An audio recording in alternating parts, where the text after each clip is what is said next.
भक्त मेवाराम की भक्ति। मेवाराम एक बहुत बड़ा कपड़े का व्यापारी था। उसके घर में किसी चीज की कमी नहीं थी। उसकी पत्नी बड़ी श्रद्धा से रोज ठाकुर जी और किशोरी जी की सेवा करती थी, सुंदर वस्त्र पहनाती और स्वादिष्ट भोग लगाती थी। मेवाराम अपने परिवार और घर को देखकर बहुत प्रसन्न रहता था। लेकिन एक दिन अचानक बीमारी के कारण उसकी पत्नी ठाकुर धाम चली गई। इसके बाद मेवाराम टूट गया। व्यापार भी धीरे धीरे घटकर एक छोटी दुकान तक रह गया और घर की हालत भी कमजोर हो गई। फिर भी मेवाराम ने ठाकुर जी की सेवा नहीं छोड़ी। वह अपनी छोटी दुकान से लाए कपड़े से धीरे धीरे ठाकुर जी और किशोरी जी के लिए पोशाक बनाने लगा। उसकी आंखें कमजोर थीं और हाथों में सुई भी चुभ जाती थी, लेकिन प्रेम से वह रोज थोड़ा थोड़ा सिलता रहता।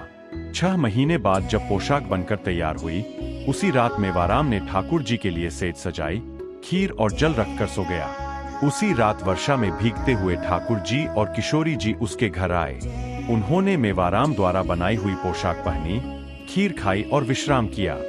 सुबह जब मेवाराम कमरे में गया तो वहां सुगंध फैली हुई थी। खीर का बर्तन खाली था और जमीन पर चरण चिन्ह बने हुए थे।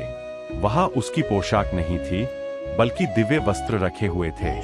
यह देखकर मेवाराम समझ गया कि ठाकुर जी और किशोरी जी स्वयं उसकी सेवा का मान रखने आए थे। उसकी आंखों से आनंद के आंसू बहने लगे। सच्चे प्रेम और निष्ठा से की गई भक्ति का फल भगवान अवश्य देते हैं।